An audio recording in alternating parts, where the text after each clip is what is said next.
नमस्कार, स्वागत है आपका कहानी हेमंत की जुबानी में। आज की कहानी है भूलने वाली दवाई। मेरी दवा की दुकान थी और उस दिन दुकान पर काफी भीड़ थी। मैं ग्राहकों को दवाई दे रहा था। दुकान से थोड़ी दूर पेड़ के नीचे वो बुजुर्ग औरत खड़ी थी। मेरी निगाह 2-3 बार उस महिला पर पड़ी तो देखा उसकी निगाह मेरी दुकान की तरफ ही थी। मैं ग्राहकों को दवाई देता रहा, लेकिन मेरे मन में उस बुजुर्ग महिला के प्रति जिज्ञासा भी थी कि वो वहां खड़े खड़े क्या देख रही है। जब ग्राहक कुछ कम हुए तो मैंने दुकान का काउंटर दुकान में काम करने वाले लड़के के हवाले किया और उस महिला के पास गया। मैंने पूछा, क्या हुआ माता जी, कुछ चाहिए आपको? मैं काफी देर से आपको यहां खड़े हुए देख रहा हूं, गर्मी भी काफी है, इसलिए सोचा चलो मैं ही पूछ लूं आपसे, आपको कुछ चाहिए क्या? क्या चाहिए आपको? बुजुर्ग महिला इस सवाल पर कुछ सकपका सी गई। फिर हिम्मत जुटाकर उसने पूछा, बेटा काफी दिन हो गए, मेरे 2 बेटे हैं, दोनों दूसरे शहर में रहते हैं। हर बार गर्मी की छुट्टियों में बच्चों के साथ मिलने आ जाते हैं।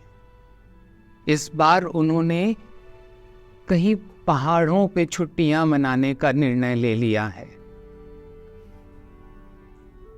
बेटा, इसलिए इस बार वो हमारे पास नहीं आएंगे। ये समाचार मुझे कल शाम को ही मिला। कल सारी रात ये बात सोच सोच कर परेशान रही, 1 मिनट भी नहीं सो सकी। आज सोचा था तुम्हारी दुकान से दवाई लूंगी, लेकिन दुकान पर भीड़ देखकर यहीं खड़ी हो गई। सोचा जब कोई नहीं होगा तब तुमसे दवा पूछूंगी। हाँ बताइए ना माता जी, कौन सी दवाई चाहिए आपको? अभी ला देता हूं, आप बताइए। बेटा, कोई बच्चों को भूलने की दवाई है क्या? अगर है तो ला दो बेटा, भगवान तुम्हारा भला करेगा।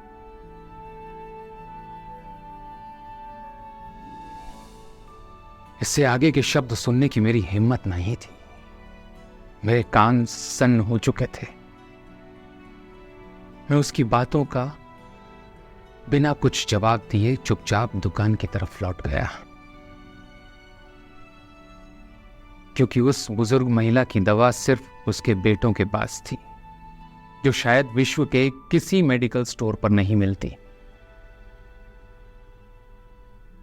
अब मैं काउंटर के पीछे खड़ा था। मन में विचारों की आंधी चल रही थी, लेकिन मैं उस पेड़ के नीचे खड़ी उस मां से नजरें भी नहीं मिला पा रहा था। मेरी भरी दुकान भी उस महिला के लिए खाली थी। मैं कितना असहाय था, या तो ये मैं जानता था या मेरा भगवान।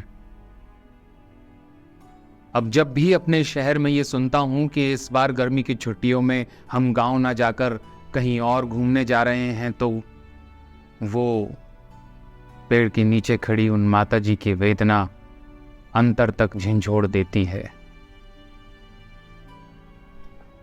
ये कहानी संसार में मां के प्रेम की वेदना का एहसास करा रही है। अब इसे परमात्मा में जोड़ें। वो परमात्मा हम सब की मां है, जिसने हमें पैदा किया। हम सब उसकी संतान हैं। हमें जब संसार के कार्यों से छुट्टी मिलती है, हम संसार घूमने जाते हैं। क्या परमात्मा से मिलने जाते हैं? उसे याद करने जाते हैं? इसी अमृत संदेश के साथ मैं आपसे विदा लेता हूं। मिलते हैं अगले एपिसोड में। जुड़े रहिए कहानी हेमंत की जुबानी के साथ। नमस्कार।